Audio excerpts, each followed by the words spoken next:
पिछले क्लास में दो चैप्टर कंप्लीट कर दिए, इलेक्ट्रिक चार्ज और इलेक्ट्रिक फील्ड। आज का हम लोग का है नया चैप्टर इलेक्ट्रिक पोटेंशियल। ध्यान से देखना, इलेक्ट्रिक पोटेंशियल एंड फ्लक्स। ये आप लोग का सिलेबस में देखिएगा इसका, इलेक्ट्रिक पोटेंशियल एंड फ्लक्स। ये आपका चैप्टर 3 है और एनसीईआरटी में चैप्टर 2 है। ध्यान रखना, देखना बाबू, किसने आपको फर्स्ट पार्ट में पढ़ना है मैं तो ठीक है ना, इंट्रोडक्शन। इंट्रोडक्शन ध्यान रखिएगा। सेकेंड पार्ट में है इलेक्ट्रोस्टैटिक फोर्स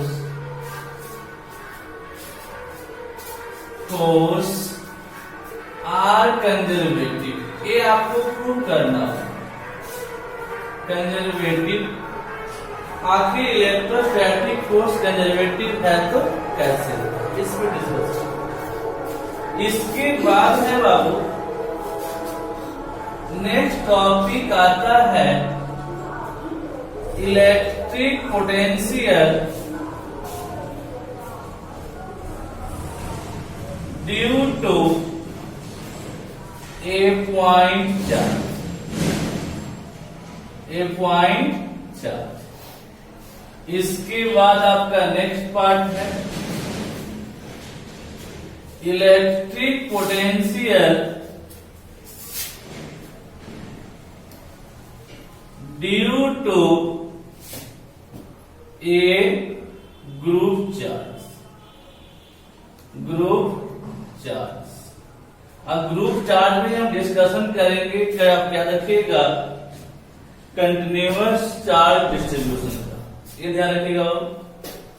इसके बाद आप लोग याद रखना बाबू, जब यहां तक पढ़ लीजिएगा तो फिर से आएगा पोटेंशियल एनर्जी। देख रहे हैं आप लोग। इसके बाद याद रखना बाबू, नेक्स्ट है एरिया वेक्टर। Area vector. इसके बाद आता है फ्लक्स और लास्ट पॉइंट है आपका गॉज थ्योरम। गॉज थ्योरम और लास्ट है application. Application of Gauss theorem. ये आपका सिलेबस है electrostatic, electric potential and flux का। इतना पढ़ लीजिएगा, पूरा कंसेप्ट क्लियर हो जाए।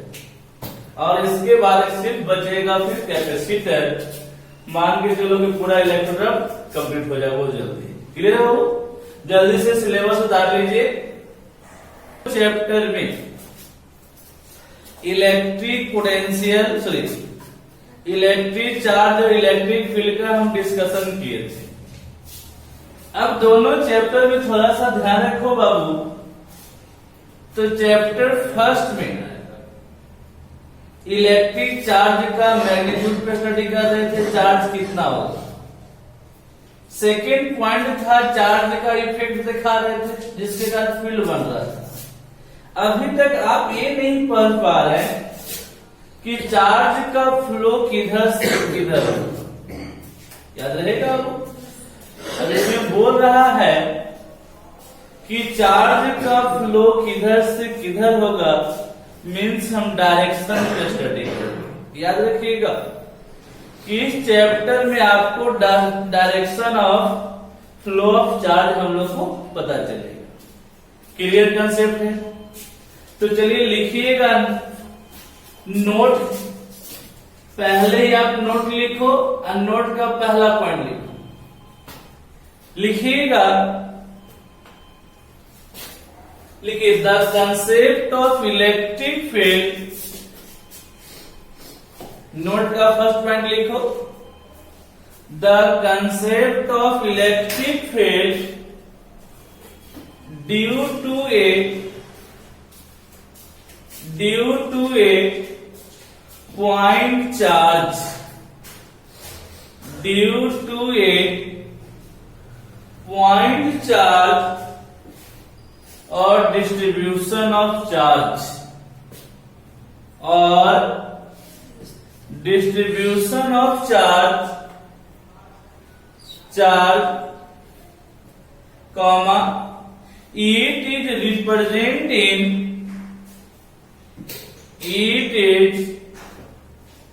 representing term of a vector quantity,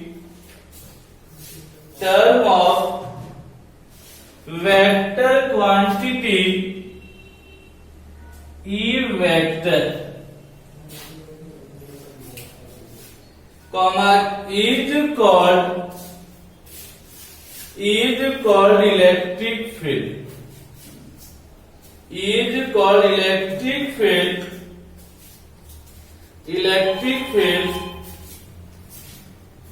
paragraph change कर लेना बाबू। Electric field can also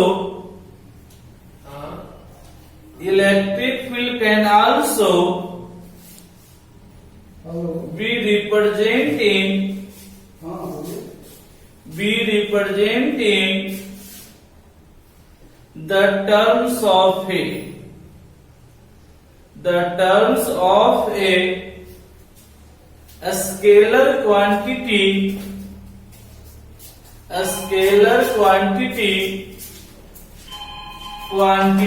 bracket में v is called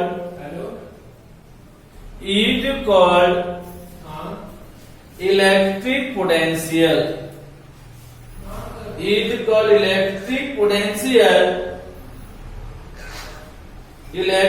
potential, ध्यान से सुनना, जो हम बोले उसको समझा रहे हैं बाबू।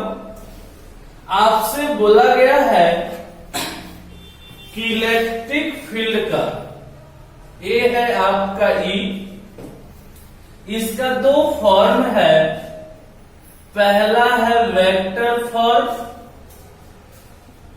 और इसमें है बाबू स्केलर फॉर्म। तो आपसे बोला गया है कि वेक्टर फॉर्म को हम बोलते हैं इलेक्ट्रिक फील्ड और जो स्केलर फॉर्म है वो कहलाता है electric potential.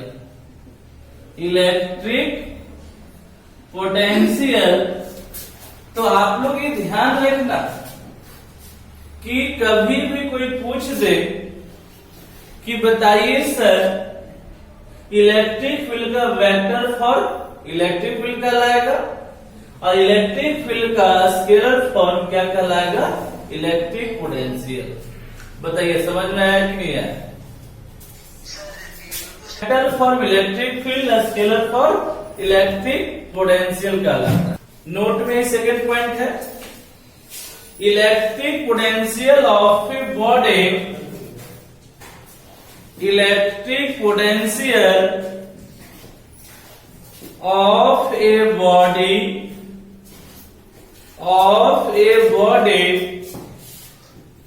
represent the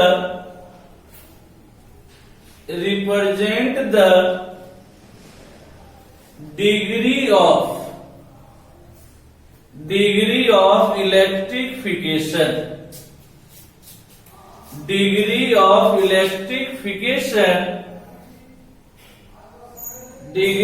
electrification, of the body, next point लिखिएगा, it determines the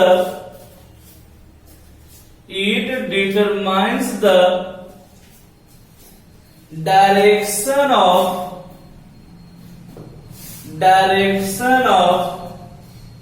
flow of charge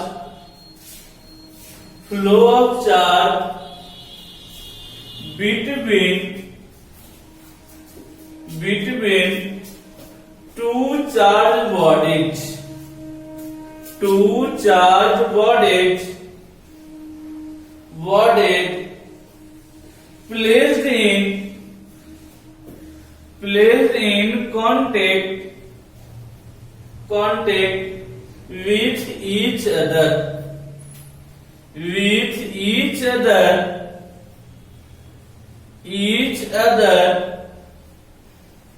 याद रखिएगा बाबू, इसमें बोला गया नेक्स्ट पॉइंट में कि जैसे मान लो कि आपका बॉडी फर्स्ट है, देखना बाबू, और ये आपका बॉडी सेकंड है, बॉडी सेकंड। अब आप खुद सोचिए कि दोनों बॉडी को एक वायर से कनेक्ट करते हैं। मान लो ये आपका कंडक्टिंग वायर है। अब आपसे पता करना है कि चार्ज का फ्लो किधर से किधर होगा। देखने बाबू, क्यू ये एरो है फ्लो ऑफ चार्ज। अब यहां से एक पूछ रहा है कि चार्ज का फ्लो किस बॉडी से किस बॉडी की तरफ होगा, इसी को डिटरमाइन करना है। तो आप लोग ये ध्यान रखिएगा कि चार्ज का flow always higher potential to lower potential. Paraphrase करके लिखिएगा, इसी पॉइंट लिखना, पैराफ्रेम कर लो, लिखिएगा the charge always flow from a body at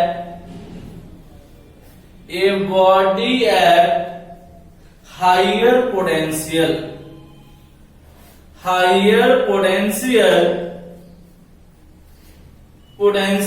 to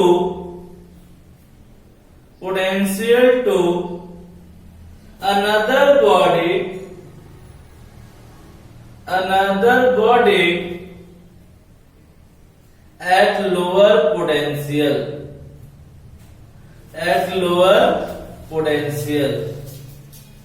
इसमें बोला जा रहा है बाबू कि इसमें क्या था, चार्ज का फ्लो का डायरेक्शन बताना था। तो इससे ये क्लियर हुआ कि चार्ज का फ्लो आपका ऑलवेज हाइयर टू लोअर। अगर मान लो कि इस बॉडी का पोटेंशियल VA है और इस पोटेंशियल का बॉडी का पोटेंशियल VB है, तो याद रखना, अगर मान लिए कि VA is greater than VB, अब बताओ VA ज्यादा है VB कम है, इसका मतलब हुआ कि चार्ज का फ्लो बॉडी फर्स्ट से सेकेंड की तरफ आएगा। चलिए अब ध्यान से फिर से सुनिएगा। अब आप खुद सोचो कि चार्ज यहां से यहां जाएगा तो एक समय क्या होगा, दोनों का पोटेंशियल सेम हो जाएगा, और जैसे पोटेंशियल सेम होगा उस केस में चार्ज का फ्लो रुक जाएगा।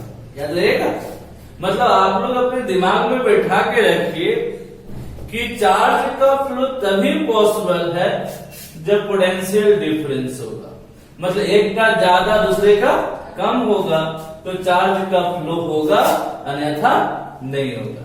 चलिए फिगर ड्रॉ कर लीजिए। पोटेंशियल का फ्लो तभी पॉसिबल, चार्ज का फ्लो तभी पॉसिबल है जब पोटेंशियल डिफरेंस हो, पोटेंशियल सेम होगा, चार्ज रुक जाएगा।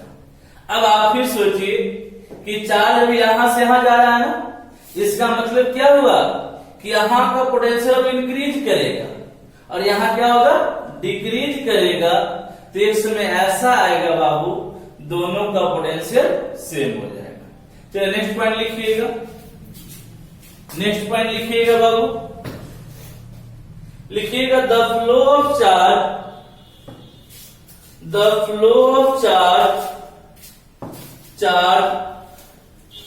stop the flow of charge stop comma when potential difference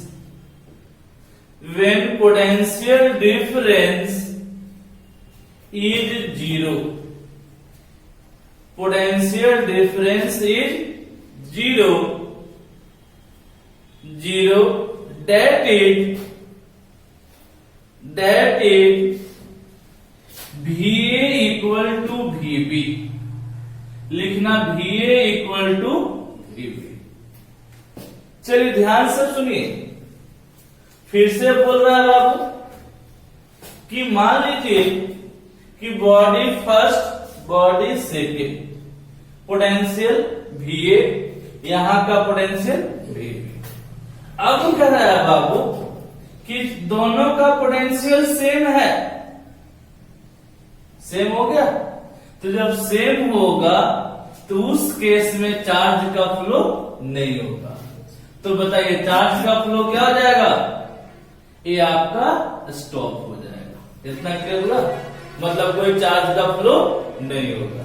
तो ये आप लोग ध्यान रखिएगा कि कभी भी आप लोग से पूछ दे कि बताइए सर चैप्टर 3 में पोटेंशियल पढ़ते हैं, ताकि पोटेंशियल में क्या कंसेप्ट है, तो आप लोग सिंपल सा जवाब देना कि सर इलेक्ट्रिक चार्ज में चार्ज का मैग्नीट्यूड स्टडी करते हैं, इलेक्ट्रिक फील्ड में चार्ज का इफेक्ट, और आपका इलेक्ट्रिक पोटेंशियल में फ्लो ऑफ चार्ज।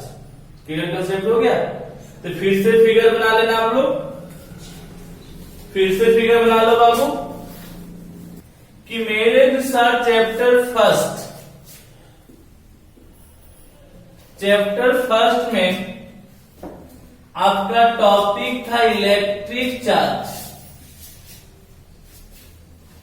इसमें हम लोग स्टडी किए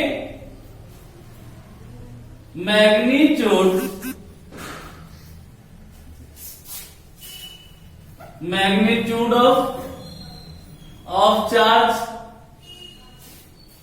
सेकेंड चैप्टर था इलेक्ट्रिक फील्ड। इसमें हम लोग पढ़ लिए इफेक्ट ऑफ चार्ज, और लास्ट था चैप्टर 3, इसमें हम लोग पढ़ रहे हैं बाबू इलेक्ट्रिक पोटेंशियल। इसमें स्टडी करेंगे direction of flow of charge. हो गया? मतलब ये ध्यान रखिए, कभी आप कोई पूछेगा डिस्कस कर सकते थे कि chapter 1 magnitude of charge, chapter 2 electric field effect पढ़ते हैं, और चैप्टर 3 पोटेंशियल तो क्या पढ़ते हैं? Direction of flow of charge. इतना कंसेप्ट क्लियर हो गया? इसको लिख लीजिए, इलेक्ट्रिक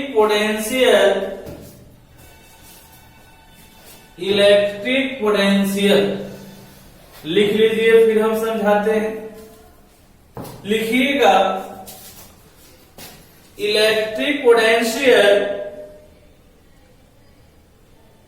is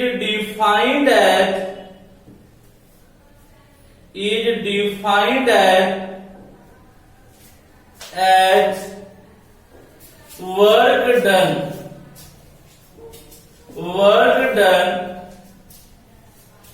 per unit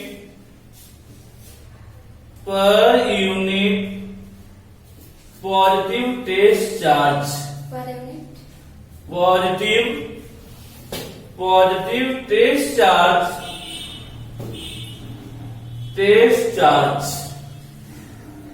लिख लिया आप लोग। बोला गया बाबू कि electric potential is defined as work done per unit positive test charge. Next point लिखिएगा बाबू, it is denoted by It is denoted by Q। Small लिख लीजिए Q। हो गया। चलो आप लोग खुद देखिए। अब मान लो कि ये आपका चार्ज है Q।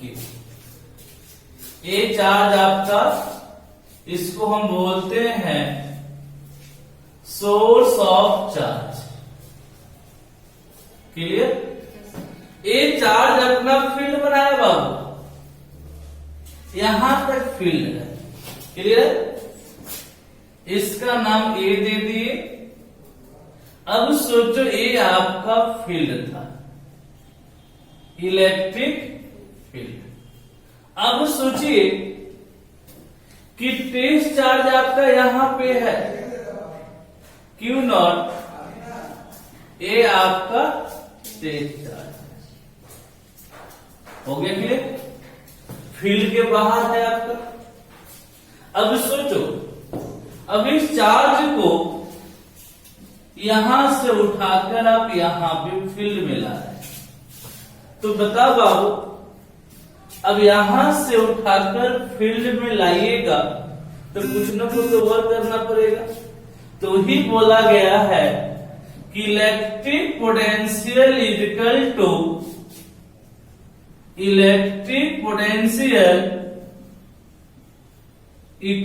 To work done per unit test charge. मतलब जिसको आप उठा के लेके गए, तो ये ध्यान रखिएगा कि यहां से उठाकर यहां पे लेके तो जाएंगे, बट ये एक्सेलरेट नहीं करेगा। इसको यहां से उठाकर यहां पे ले जाना है, मतलब ये समझिएगा ये आपका रेस्ट में ही है।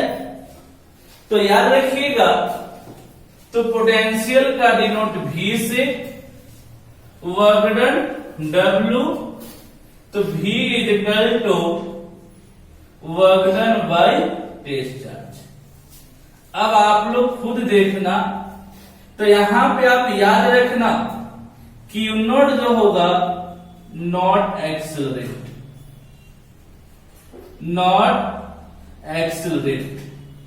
मतलब याद रखना है कि टेस्ट चार्ज आपका मूव नहीं करेगा।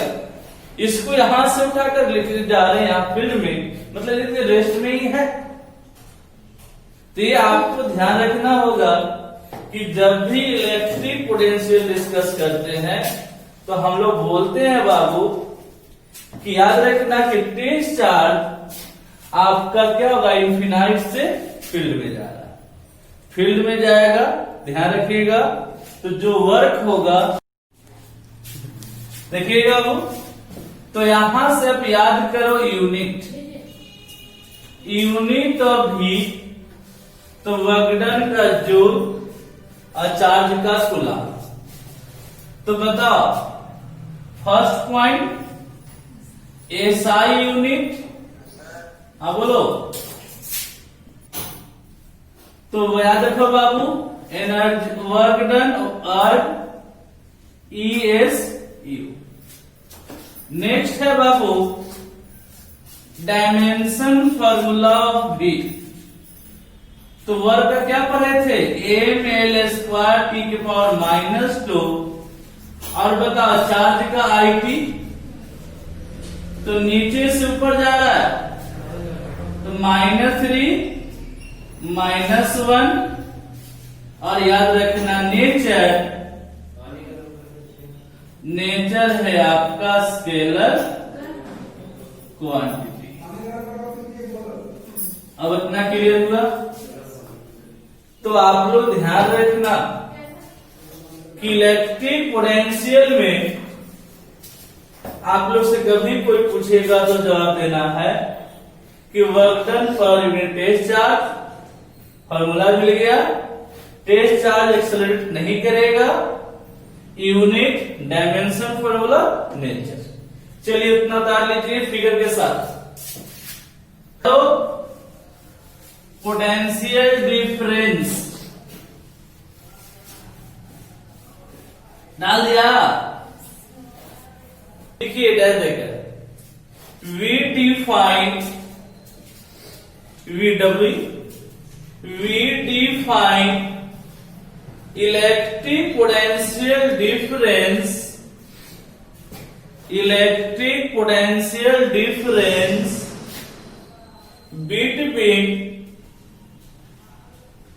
between 2 points TW, 2 points B and A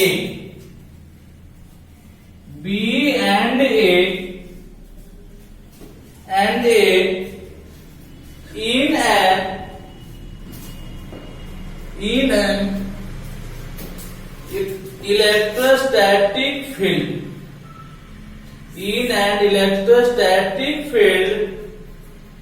as the amount of work done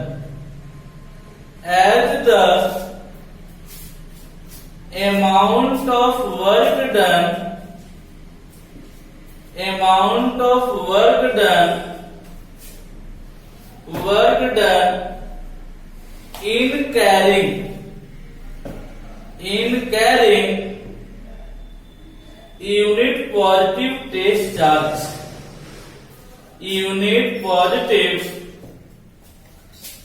charge from A to B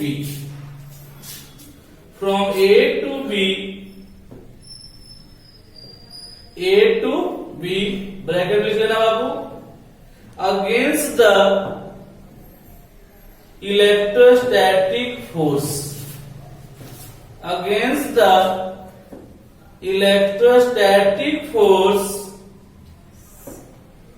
electrostatic force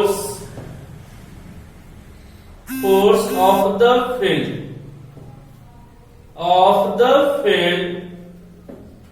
bracket close कर लीजिए along any path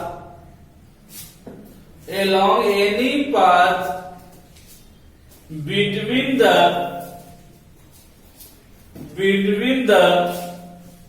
two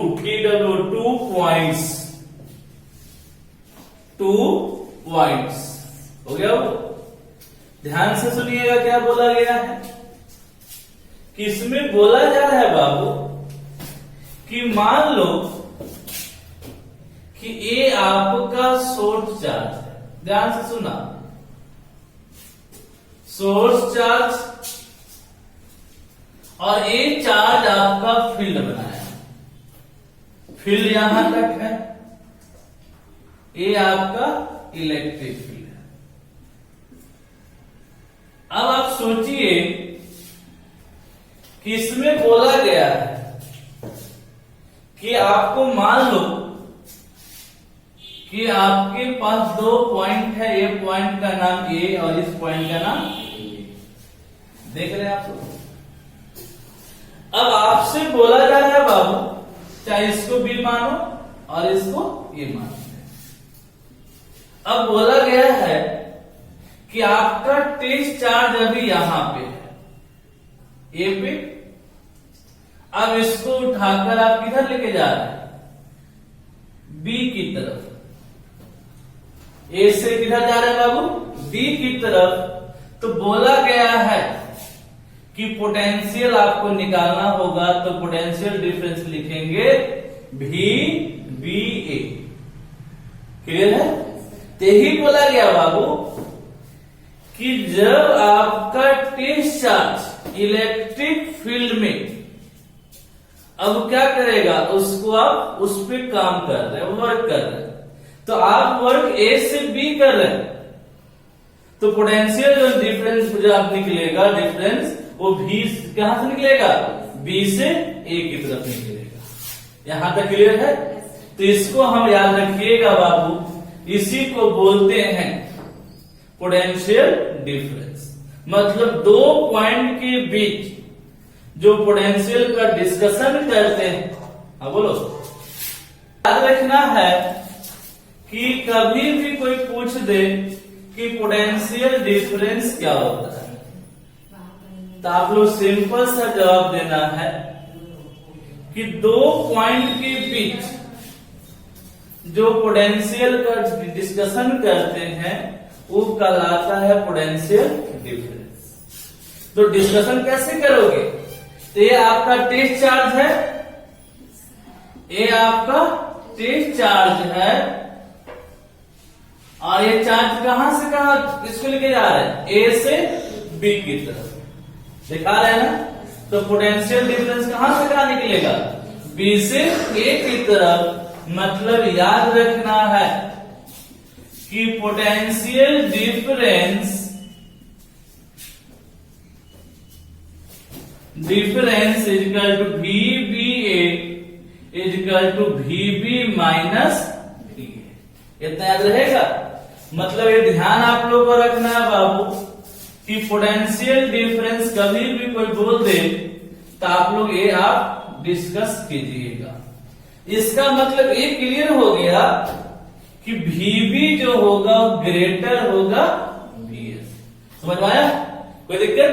चलिए फिगर के साथ बता दीजिए कि कभी भी लिख लिए सर। अब हम लोग यहां पे डिस्कस कर रहे हैं। अब रुक क्या तो याद रखना ये टॉपिक है आपका पोटेंशियल डिफरेंस। कंसेप्ट क्लियर हो गया? चलिए अब ध्यान से सुनना।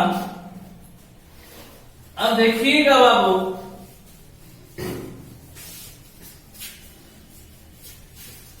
चलिए नेक्स्ट हेडिंग डालो, इलेक्ट्रिक पोटेंशियल। एक मिनट हेडिंग डाला बाबू, इलेक्ट्रोस्टैटिक फोर्स। हेडिंग डालिएगा, electrostatic force are conservative. Next heading डालो, इलेक्ट्रोस्टैटिक फोर्स आर कंजर्वेटिव ये ना है। अब याद करो 11th में वर्क में टॉपिक पढ़ाए थे कंजर्वेटिव फोर्स और नॉन कंजर्वेटिव फोर्स। याद आता है? अरे याद है? Electrostatic force are conservative. इसी को प्रूव करना है कंजर्वेटिव होगा कि नहीं। तो सबसे पहले ध्यान से सुनो, पॉइंट ए और पॉइंट बी बताए थे। से बी पे गए और बी से ए पे पहुंच रहे हैं। अब सोचो बाबू, अगर इसका नाम दे दे पाथ 1 और सेकंड वाले को नाम देते हैं पाथ 0, तो कंजर्वेटिव फोर्स में हम आप लोग को बताए थे कि वर्क डन हमेशा डिपेंड करता है पोजीशन पे। एग्जाम्पल था gravitational force. Non conservative path का नेचर पे डिपेंड करता है। तो हमें पूछा गया कंजर्वेटिव मतलब पोजीशन पे डिस्कस करना है। अब बताओ बाबू, तो वर्क डन लिखो ए से बी फॉर पाथ फर्स्ट। तो बताओ, अब उतारना मत, इंट्रोड्यूस करवाएंगे यहां पे। Work done A to B, तो potential difference VBA charge Q0। तो पोटेंशियल डिफरेंस यही ना लिखते हैं VB माइनस VA। कोई दिक्कत? अब बताओ बाबू, वर्क पाथ, एक मिनट देखिएगा, वर्क डन बाय Q0 ये आपका पोटेंशियल डिफरेंस। पाथ सेकेंड, अब वर्क डन कहां से कहां? बी से ए कर रहे हैं ना, तो लिखेंगे BA बाई Q0। तो यहां लिखेंगे AB is equal to VA minus AB। अब आप लोग ध्यान से सुनिएगा, फॉर कंजर्वेटिव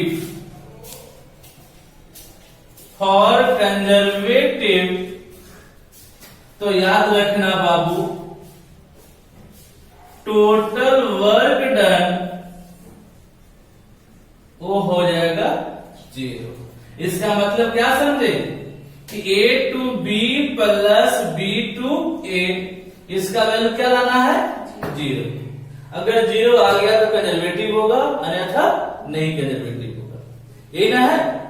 अब दोनों को जोड़ दो, देखिएगा फर्स्ट प्लस सेकेंड, तो यहां से क्या लिखे आप लोग, Q A B by Q naught equal to V B A equal to V B minus V A, और सेकेंड है तो ये कहलाएगा ए बी मतलब V A minus V B. चलो दोनों को जोड़ते हैं, minus plus cancel plus minus cancel, तो यहां से क्या मिला, plus W B A by Q naught equal to 0 हो गया। अब बताओ, तो इसको और इसको लेके चलते हैं, तो यहां से लिख सकते हैं कि V A B plus V B A by Q naught equal to 0, तो V A B plus V B A ऊपर जाएगा तो 0 हो जाएगा। क्या 0 आया कि नहीं आया? तो ये ध्यान रखिएगा कि कभी भी कंजर्वेटिव फोर्स पूछा जाए कि इलेक्ट्रोस्टैटिक कंजर्वेटिव होगा कि नहीं, तो आपको दिमाग में रखना होगा कि टोटल वर्क डन का वैल्यू 0 होगा। अगर 0 आ गया कंजर्वेटिव और 0 नहीं आएगा तो नॉन कंजर्वेटिव। चलिए इंट्रोडक्शन लिख लीजिएगा। To prove that electrostatic force are conservative in nature. Electrostatic force are conservative in nature. We show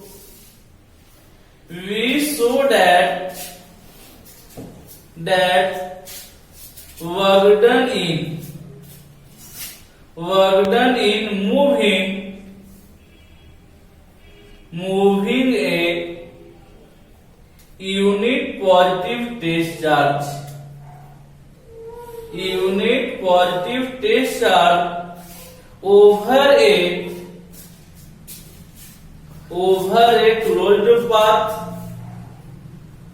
closed path in an electric field is 0. Electric field is 0. We know that KNOW लिखना। We know that, चलिए पूरा उतार लीजिए sir. चलिए कि आपका topic था electrostatic force are conservative, तो ये प्रूफ करने के लिए आता है, तो आपको प्रूफ यहां तक करना होगा।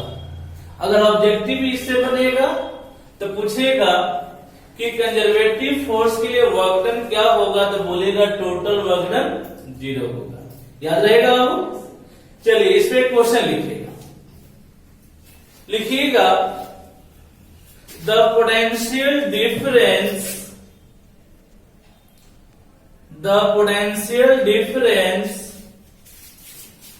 between 2 points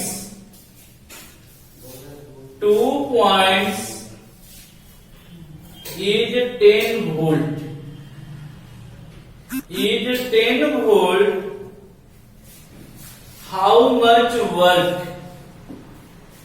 How much work will be done in carrying a charge of in carrying a charge of 200 microcoulomb. 200 microcoulomb from one point to from one point to the other, to be other.